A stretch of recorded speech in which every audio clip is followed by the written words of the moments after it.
Harmonic means del 2u by del x square plus del 2u by del y square equal to 0, or del square, this is delta square u equal to 0.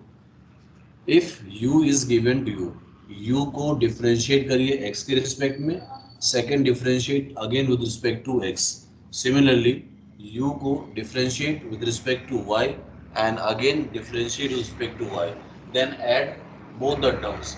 If the summation of del 2u by del x square or del 2u by del y square is equal to 0, then it is called a harmonic function. इसको Laplace equation भी कहते हैं हम. इस case में harmonic जो आपके पास function है इसको हम लैप्लस भी कह सकते हैं. सिमिलरली जो u के पार्ट में मैंने किया हुआ है, we can prove in the v part also. del 2v by del x square plus del 2v by del y square. ये ध्यान रखना होगा, ये u सेम है, xy अलग अलग किया हुआ है. v सेम है, xy अलग है. u और v दोनों को डबल डिफरेंशिएट x के रिस्पेक्ट में, डबल डिफरेंशिएट y के रिस्पेक्ट में. दोनों में से प्रूव करने की जरूरत है, दोनों में से कोई एक प्रूव कर दो आप, and if it is zero then it is called harmonic function. तो whenever in the question it will ask जो प्रूव दैट द फंक्शन और the w is equal to fz whatever it is given you, so either this is harmonic or not, उस in that case we have to differentiate this one. Now the another point क्या है, if fz equal to uxy plus iota vxy is an analytic function, we know that ये होता क्या है, this is equal to w is equal to fz, that is the analytic function, and I have written that w is equal to fz in the term of x and y. So fz equal to uxy and iota vxy is an analytic function of z. Then the curve of the function uxy को मैंने curve ले लिया c1 and vxy को मैंने curve ले लिया आपको c2. c1 c2 का मतलब हो गया कांस्टेंट. अब वो कह रहे हैं ये दोनों कर्व जो है ये form a orthogonal. How it form a orthogonal, that we have to prove it.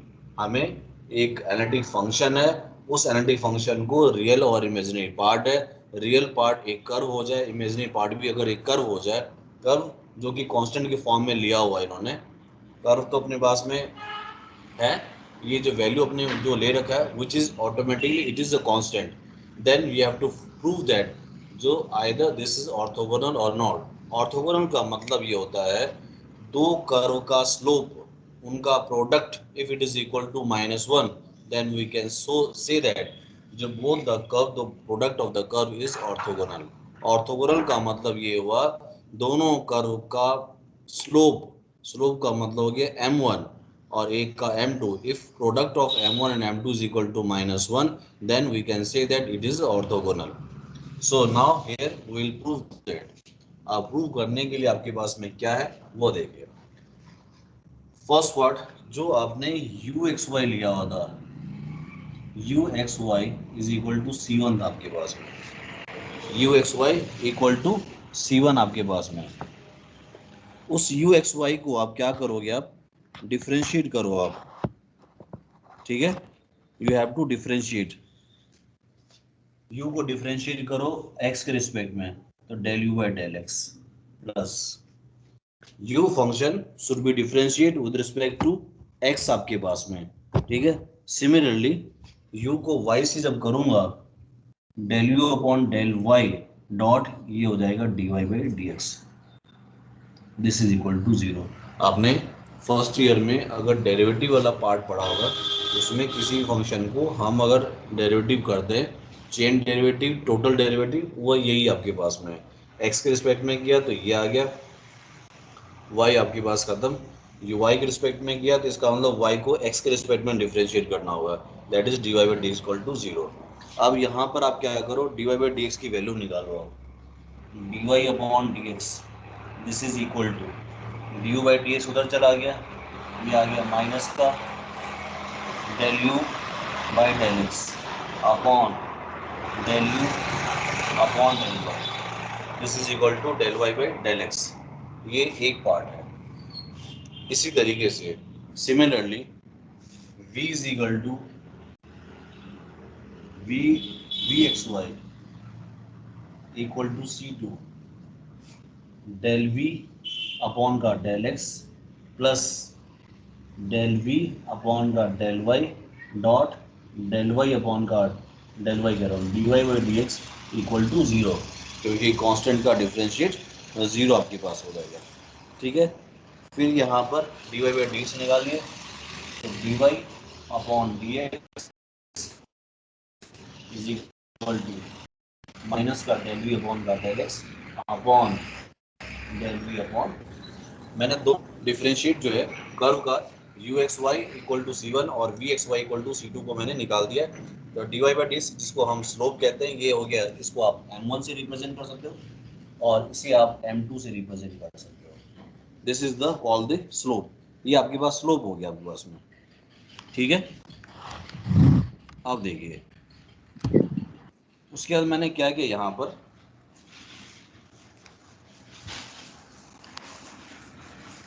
ठीक है, अब मैंने ये काम कर दिया। अब इसके बाद जो है आगे जो हमें प्रूव करना है वो क्या है, इसको हार्मोनिक को मैं यहाँ से हटा रहा हूँ, ये पार्ट मैंने हटाया इसको। Since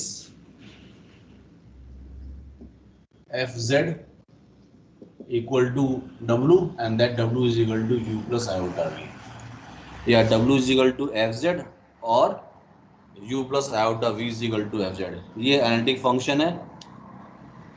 this is an analytic function which satisfy the CR equation, और वो CR equation क्या है, that CR equation is del u upon del x equal to del v upon del y and del u by del y equal to minus del v by del x. Since fz is equal to u plus iota v, which is an analytic function, and u and v satisfy the CR equation, that is del u by del x is equal to del v upon del y and del u by del y is equal to minus del v by del x. So you can use, किसी भी part में आप use कर सकते हो आप। तो मैंने क्या किया है, या तो इसमें यूज कर लो या यहाँ पर आप यूज कर लो, जहाँ पर भी आप यूज करना चाहो उसको यूज आप कर सकते हो आप, क्योंकि u और ये v जो है ना कैंसिल आउट होना चाहिए। मान लो मैंने इसी पार्ट को ले लिया, ये dy by dx this is equal to minus का del you by del x,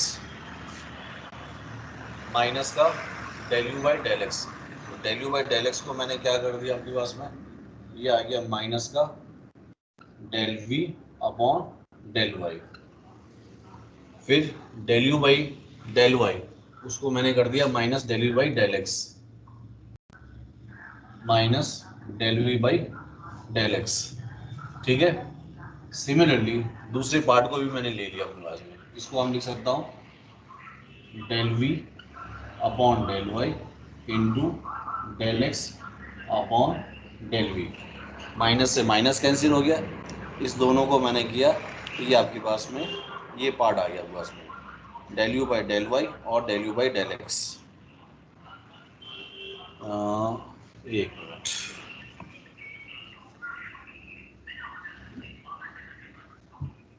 इसको थोड़ा चेंज करते हुए मैं कर देता हूँ, डी वाई अपॉन का d x this is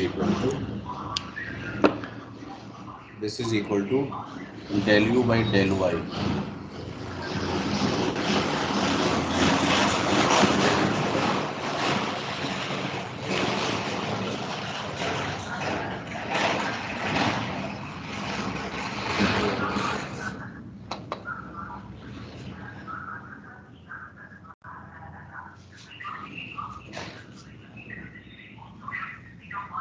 del you by del y और del you by D x,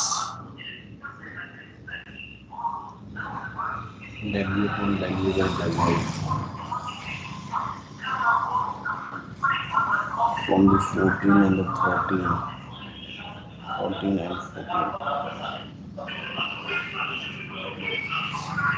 minus del v upon del x, that is del u upon del y। अगर इस पार्ट को मैं लेता हूँ minus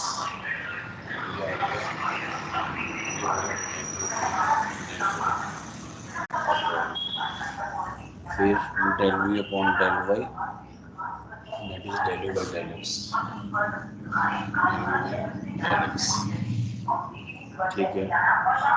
now from this and this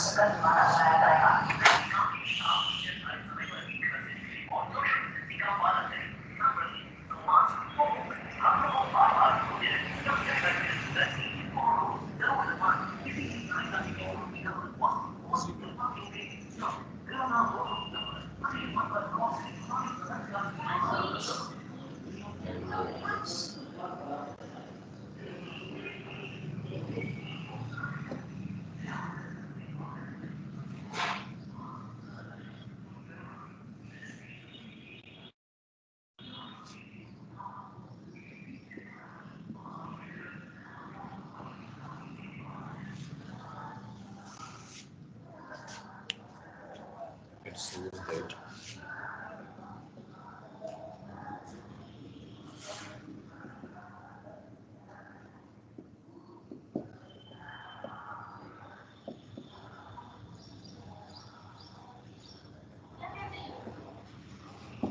देखिए, now look, if fz is equal to uxy plus iota vxy is an analytic function जो कि दे रखा है analytic function of z, then the curve of the families uxy equal to c1 and vxy equal to c2 where c1 and c2 are constant, it form an orthogonal system. ये एक orthogonal system को बनाता है, ये हमें prove करना है. मैंने सबसे पहले you x why the real part उससे ले लिया दैट इक्वल टू c1, इसको x के रिस्पेक्ट में डिफरेंशिएट किया तो del you by del x plus फिर y है तो del you by del y, y को x के रिस्पेक्ट में करो del you by del x equal to 0. यहाँ से मैंने dy बाई डी एक्स की वैल्यू निकाल दिया, ये आ गया, इसको मैंने m1 नाम दे दिया. Similarly in the imaginary part that v is equal to xy is equal to c2, same differentiate the v with respect to x, तो del v by del x plus v को y से करो फिर y को x से करो तो dy by d equal to 0. Again we have to find the dy by dx, तो dy बाई dx आपके पास ये निकल गया, this is called m2. So we know that the orthogonal का मतलब क्या है, ऑर्थोगोनल का मतलब है the product of the slope, the product of both the curve of the slope should be equal to -1. तो dy बाई डी को मैंने m1 से रिप्रेजेंट कर दिया, ये m2 से. अगर इस दोनों स्लोप को मैं प्रोडक्ट करता हूँ तो ये कैंसिल आउट नहीं होंगे. So for this I have use since fz is equal to u plus iota v which is an analytic function and it satisfy the CR equation. क्यों CR, u और v जो है वह CR equation को satisfy करता है. What is the CR equation, del u by del x is equal to del v upon del y and del u by del y is equal to minus del v upon del x. इसका use किया मैंने कहाँ पर, either used in the first part or in the second part. मैंने m2 के अंदर use किया हुआ है, ये m2 आपके पास है, दिस इज m2. क्या आपके पास में माइनस का del u by del x क्या लिखा हुआ del u upon del y, तो इसकी जगह पर del u upon del y आ गया. फिर del we upon del y क्या आपके पास में del you by del x वो आ गया, इसका मतलब ये आपका m2 बन गया आपके पास. m1 पहले से था, आप प्रोडक्ट कर दो m1 डॉट m2, m1 की वैल्यू क्या है minus del you by del x upon del you upon del Y dot m2 आपके पास में क्या आ गया del you upon del y whole upon del you by del x, ये आपके पास में कर दिया. ये दोनों कैंसिल आउट हो गया, माइनस बचा हुआ है, ये माइनस आ गया है. तो यहाँ पर कह सकते हैं since the m1 and m2 is equal to -1 which shows that both the curve that is u is equal to c1 and v is equal to c1 c2 are orthogonal. ठीक है, are orthogonal. आया समझ में आप लोगों को? Yes sir. Bhavesh, yes sir. तो यहाँ पर सबसे पहले हार्मोनिक के बाद में हमने क्या किया उसको, ये ऑर्थोगोनल कई बार छोटा सा क्वेश्चन आ जाता है. क्या कह रहे हो? बस ऑर्थोगोनल प्रूफ किया है. हाँ बस उसको प्रूव किया हुआ है. ठीक है, अब हम थोड़ा आगे बढ़ते हैं. ठीक है.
लोग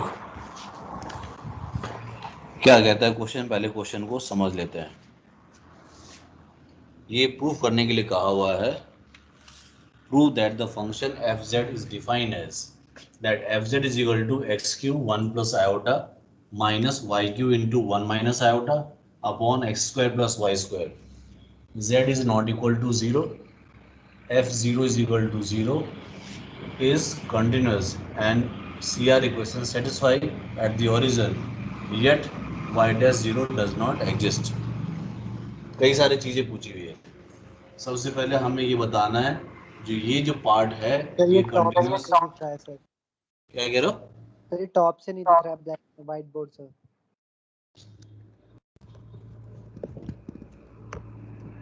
अब दिख रहा है? अब ठीक है? नो सर, वापस यस सर, नाउ ठीक है, आप देखिए yes fz is equal to x cube into 1 plus iota minus y cube into 1 minus iota upon whole upon x square plus y square। z is not equal to 0, f0 is equal to 0, which is a continuous। पहले तो ये function बताना है continuous and it will satisfy the CR equation at origin, yet y dash 0 does not exist। ये ध्यान रखो, when CR equation satisfy, इसका मतलब वो y dash डिफरेंशिएशन भी जो है वो एग्जिस्ट करता है, क्योंकि एनालिटिक है।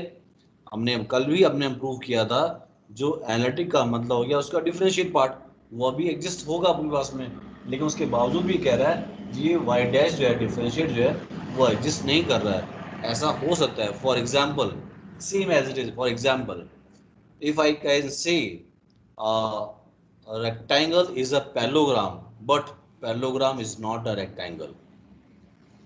Rectangle is a parallelogram, but parallelogram is not a rectangle। वही सेम केस है, CR satisfy even though the y dash 0 does not exist। लेकिन डिफरेंशिएट जो है वो हो सकता है उसके अंदर में, लेकिन उसके बावजूद कह रहा है मैं ओरिजिन पर तो सेटिस्फाई कर रहा हूँ, लेकिन उसके बावजूद भी डिफरेंशिएट जो है वो उस पर एग्जिस्ट नहीं करूँगा। तो उससे पहले हम कंटिन्यूस बताएंगे जो क्या ये कंटिन्यूस है कि नहीं है। फॉर दिस इसको प्रूव कैसे करेंगे, ये जो एफ जेड को वापस ले लो आप। This f z is equal to x cube 1 plus iota minus y cube 1 minus iota whole upon x square plus y square. Take the real and the imaginary part. Real part क्या हो जाएगा, x cube minus का y cube upon x square plus का y square plus iota. What will the imaginary part, this is the x cube और ये plus आपके पास है, minus minus plus हो जाएगा आपके पास में, ये plus y cube upon x square plus का y square. First one, it is the real part. Next one, it is called the imaginary part. So we know that fz is equal to u plus iota v. Taking the real part is u is equal to x cube minus का y cube upon x square plus का y square, and v is equal to, which is the imaginary part, x cube plus का y cube upon x square plus y square. ये मैंने real और imaginary part को मैंने निकाल कर रख दिया है. Now we have to prove that either it is a continuous और नॉट. तो since u and v are both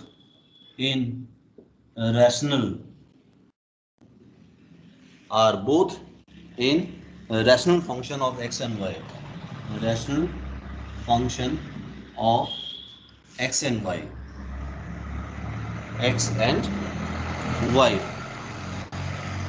having the non-zero denominators, having non-zero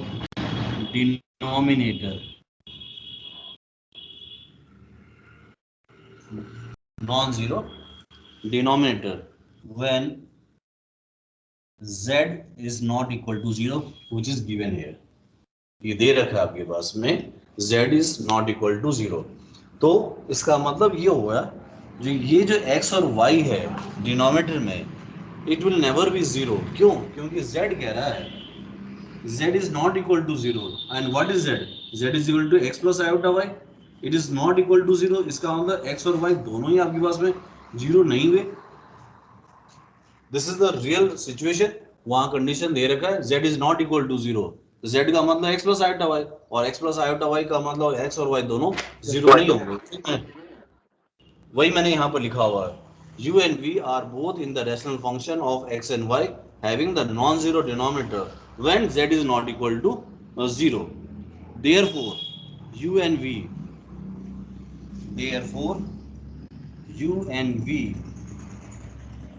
both continuous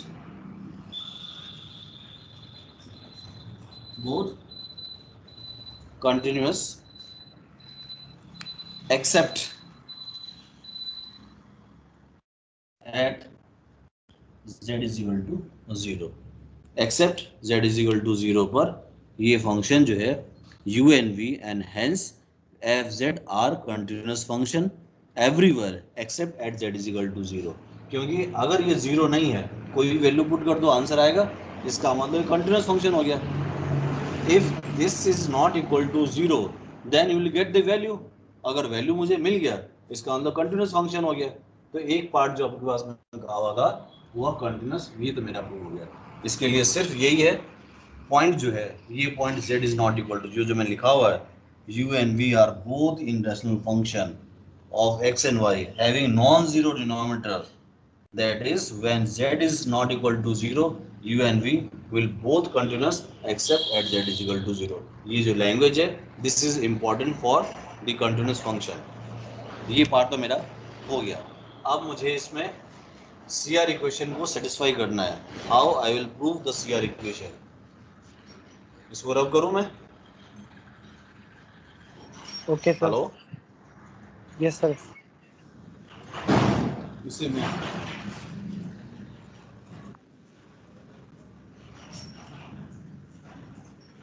मैंने इसे यहाँ से भी हटाया. अब देखिए, मुझे CR इक्वेशन को बनाने के लिए मुझे CR इक्वेशन चाहिए. मैंने यहाँ पर लिखा del u by del x.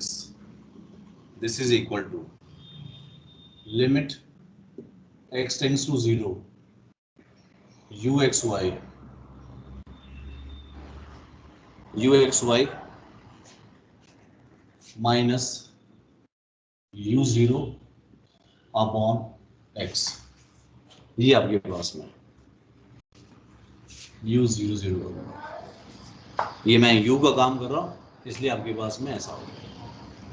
अब देखिए, x टेंड्स टू 0, तो इसका मतलब जब मैं x टेंड्स टू 0 कर रहा हूं तो y is equal to 0. If x tends to 0, in that case y is equal to, यहां पर क्या हो गया, y इज इक्वल टू 0. इसको मैंने प्रूव किया. और यू एक्स वाई ये आपके पास में है, this is u x y. यहाँ पर y is equal to 0 put कर दो आप, तो y is equal to 0 put करते मैं एक बार लिख देता हूँ, उसके बाद में automatically limit x tends to 0, ये यू एक्स वाई आपके पास हो गया एक्स क्यू माइनस का y cube upon x square plus का वाई स्क्वायर. और यू 0 का मतलब हो गया, ऑलरेडी वो 0 दे रखा है, कहोगे कैसे, तो f 0 इज इक्वल टू 0 दिया हुआ था वो अपॉन x. इसमें मैंने y इज इक्वल टू 0 कर दिया, इससे y 0 से खत्म हो गया, ये आ गया limit x tends to 0 x cube upon ये एक्स स्क्वायर आ गया, एक्स क्यूब, ये कैंसिल 1 आ गया. तो so del you by del x is equal to 1 आपके पास में आ गया. Del you by del x is equal to 1. अब नेक्स्ट पार्ट चलूंगा मैं. नेक्स्ट पार्ट में चलूंगा. नेक्स्ट पार्ट क्या आपके पास में आएगा वो देखिए. Del you by del x हो गया, अब निकाल दो del you by del y. जब डेल वाई करूंगा तो लिमिट y टेंड्स टू 0, इसका मतलब वही u यहाँ एक्स वाई होगा माइनस का u 0 0 हो गया अपॉन y, इसका मतलब यहाँ पर x इज इक्वल टू 0. क्यों? क्योंकि y टेंड्स टू 0 किया हुआ है आप लोग. तो y टेंड्स टू 0 फिर आपके पास में क्या आ जाएगा, यहाँ पर x को 0 करने से ये आपके पास आ जाएगा क्या था फंक्शन, ये u को आपके पास में था, इसके अंदर में x को आपने 0 कर दिया, इसका मतलब माइनस का वाई क्यूब अपॉन का वाई स्क्वायर अपॉन का वाई और ये माइनस 0, इसका मतलब again it is equal to -1. ये आपके पास -1 आ गया. सो इससे हमने ये निकाला डेल यू अपॉन का del x this is equal to +1 and del you upon del y जो है ये निकल गया -1. We have done the part of u. Now you will do the part of v. v आपके पास में क्या है, del v upon del x this is equal to limit x tends to 0 v of x y minus v of 0 0 upon x limit x tends to 0. x tends to 0 का मतलब y is equal to 0 और v आपके पास में था क्या, v is equal to था आपके पास में एक्स क्यूब प्लस का y cube upon x square plus का वाई स्क्वायर. ये आपके पास आ जाएगा एक्स क्यूब अपॉन का एक्स स्क्वायर, वाई को मैंने 0 कर दिया, -0 upon x, automatically it is equal to 1. फिर fourth part del we upon का del y. Del we upon del y equal to limit y tends to 0 v x y minus का v 0 0 upon का y. और इसका मतलब ये हो गया, इसमें आपको क्या करना है, x is equal to 0 put करना है, तो del v upon del y is equal to del v upon del y. यही था आपके पास में. यहाँ पर आप क्या करोगे, x को 0 कर दोगे, तो वाई क्यूब अपॉन का y square, y cube upon का y square upon y, again it is equal to 1. चारों पार्ट को मैंने निकाल दिया यहाँ पर. So in the first part जब आप del you by del x निकालोगे और x टेंड्स टू 0, इसका मतलब ये हो गया यहाँ पर y को 0 करना होगा. When I am telling y tends to 0, in that case x is equal to 0. Same जो वर्क आपने डेल यू u को x से u को y से किया, similarly you have to do the v with respect to x and v with respect to y. ये मैंने करके यहाँ पर रख दिया. चारों का रिजल्ट आपके पास में है. So by using all the 4 values क्या हम उसको सीआर इक्वेशन में सेटिस्फाई करा सकते हैं कि नहीं करा सकते हैं, वो देखिए.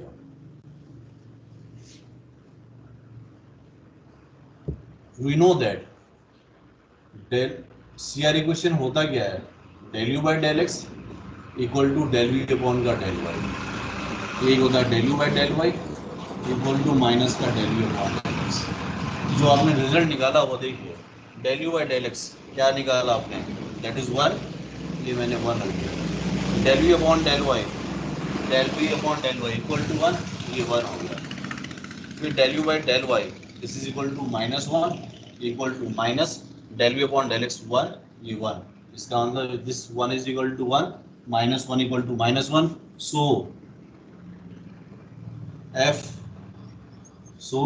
W is equal to Fz is an analytic function which satisfy CR equation। ये एनालिटिक हो गया और हमने CR इक्वेशन को सेटिस्फाई भी कर दिया आपके पास में। तो दो पार्ट हो गया। सबसे पहला पार्ट आपने किया इसमें कंटिन्यूस, एंड नेक्स्ट पार्ट जो है वो CR इक्वेशन को सेटिस्फाई किया। उसका तरीका यही है, बुक में अलग तरीके से सॉल्व किया हुआ है, इसलिए better you note this one. जो इजी वे जो है वो मैंने आपको बता दिया।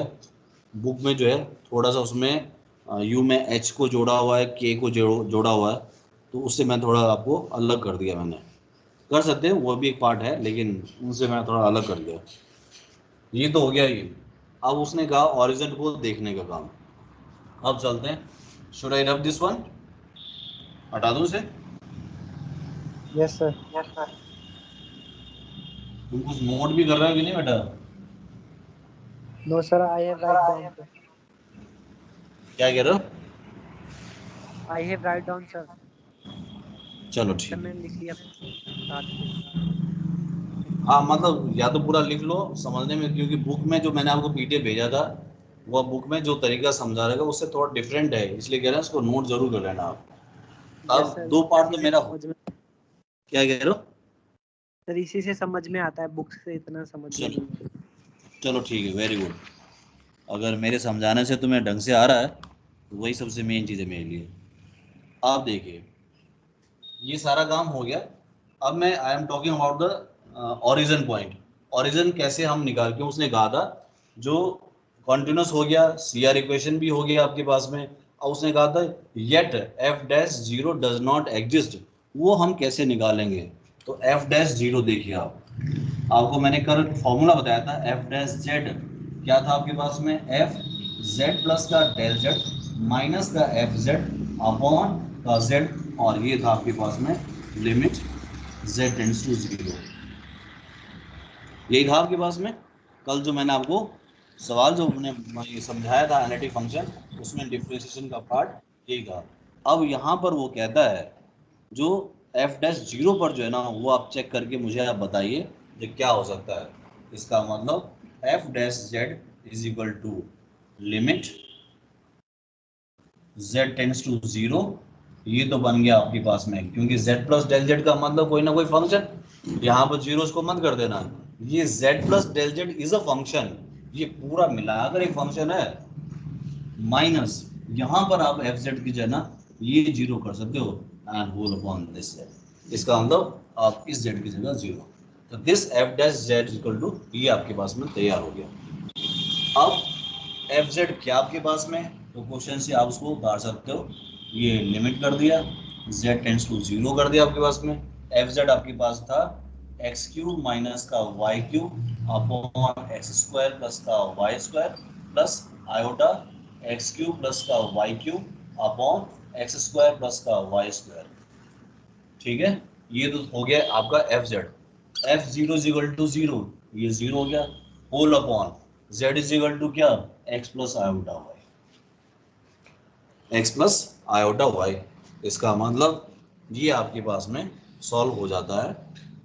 इसी को लेकर हमें आगे बढ़ना है। अब आगे सॉल्व हम कैसे कर सकते हैं वो हमें देखना है।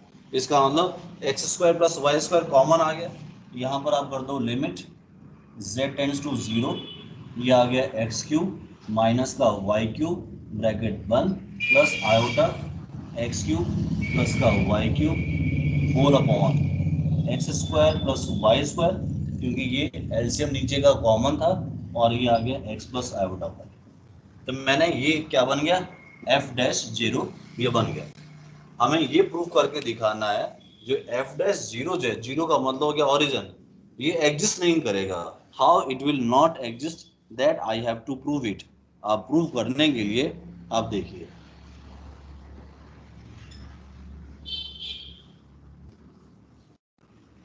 मैंने सबसे पहले क्या किया, यहाँ पर कंडीशन जो है, पहला कंडीशन लिया अलोंग एनी एक्सिस, तो मैंने अलोंग एक्स एक्सिस ले लिया,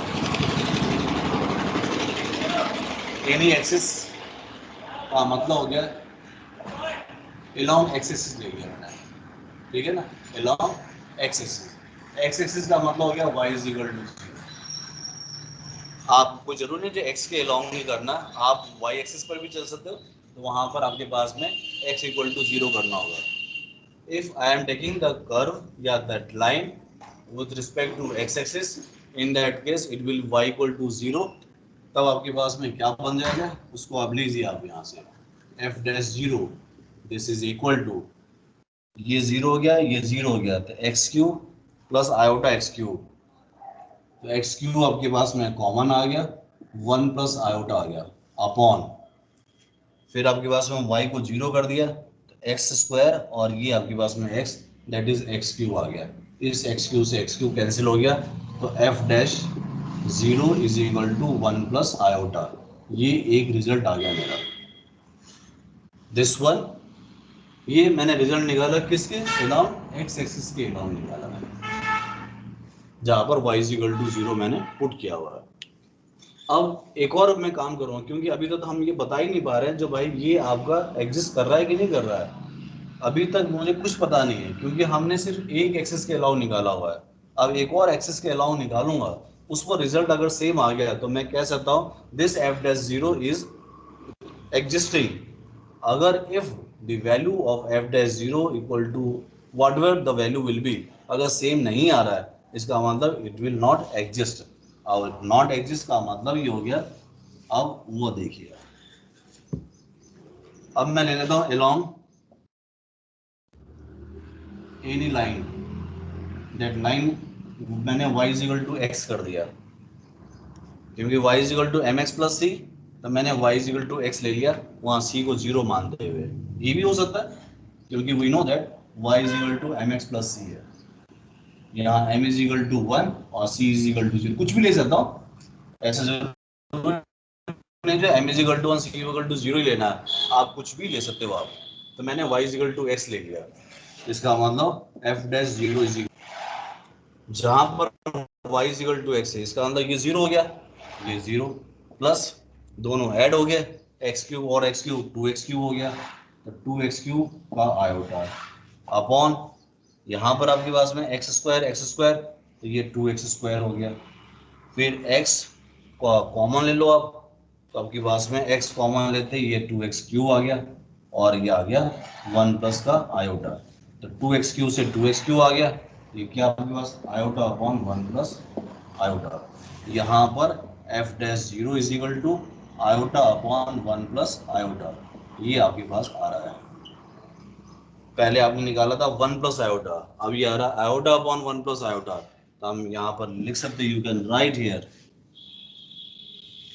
that f dash 0 at x axis and line y is equal to x are not same or equal, so f dash 0 does not exist, ये इसकी कहानी है, और यहाँ पर y एक्सिस भी कर सकते हो, if you will do the y axis, इसका मतलब x इज इक्वल टू 0, उससे सॉल्व कर दो, y is equal to, you can use the mx भी ले सकते हो आप, ऐसा नहीं है जो मैंने m इज इक्वल टू 1 किया, मैं m इज इक्वल टू कुछ भी नहीं लूँ, मैं m को m ही रहने दूँ, कोई दिक्कत नहीं, m के फॉर्म में आ जाएगा, उसको भी चलने दो, उसके बावजूद भी अगर मान लो m कट जाता दोनों तरफ से, तब भी हमारा रिजल्ट क्या था, हम कह सकते एग्जिस्ट हो गया, अब ये एग्जिस्ट नहीं हो पा रहा है, इसलिए हमने इसको छोड़ दिया इसको, ठीक है, ओके सर। कुछ आ रहा है समझ में? Yes sir. सर थोड़ा नीचे से दिखा दीजिए, मैंने वो नीचे से हाँ, राइट एक राइट एक हैंड नीचे। एक हेलो यस सर। हेलो, हाँ भाई, क्लास ले रहा था।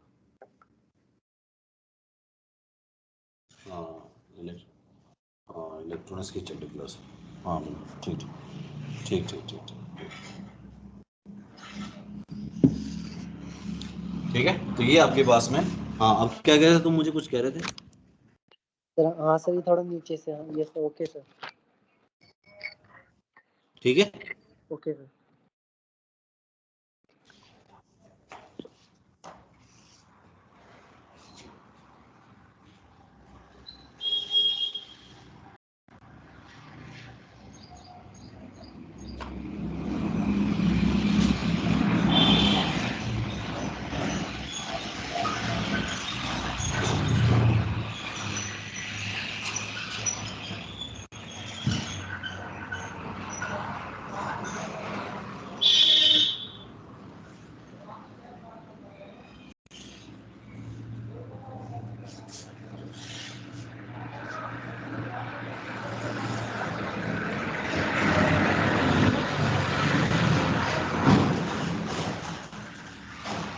Okay sir, have done sir.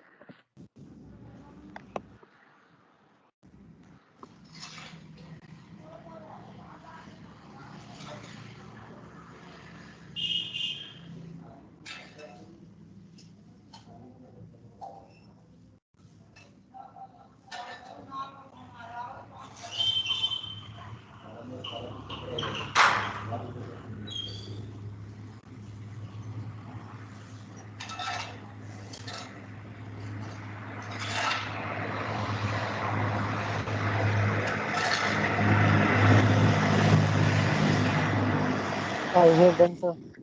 लिख लिया बेटा? Yes sir. चलो तो मैं, मंडे को लेक्चर है ना अपना? यस सर, मंडे को लेक्चर है सर। चलो फिर मंडे को फिर और भी आ जाने दो, फिर आगे क्वेश्चन करेंगे फिर, अभी नहीं तो छूट जाएगा बच्चों का। ठीक है ओके सर। चलो, okay thank you sir. Thank you बेटा।